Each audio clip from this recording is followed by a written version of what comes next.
Pangalawa na pangilongan natin, yun yung usa kanina oh. Ayan oh, yung dumalaga. Ngayon, binatil niya naman. Tutungin natin. Magsasalita ba ako?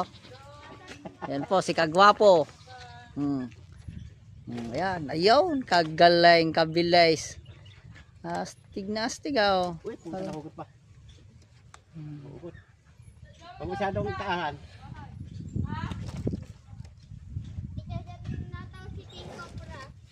Ayun po Okay. yung may-ari ng Kalabaw. Si Junjun Valderrama. Ayan po. Siya po ang nagbutas ng pangilong ng aming kalabaw. Sponsor pa po sa tali yan. Kaya kung magpapabutas po kayo ng kalabaw, tawagin nyo lang po si Kagwapo. Sponsor pa po ng tali. Yan. Patay ang negosyo. Oh, yan. Sponsor po ng tali yan. Basta't nagpaingilong po kayo. Ayun. Basta't kukontakin nyo lang po siya. Basta magbibigay na ng panggasolina. Sponsor po ng tali yan. Oh.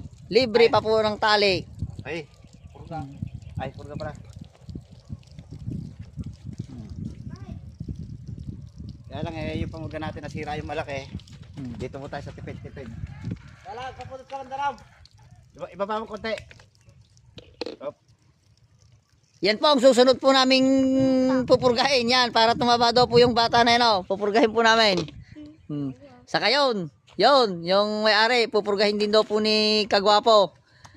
Para daw po mawala yung laki ng tiyan na. At lumalaki daw po yung tiyan eh. Ay,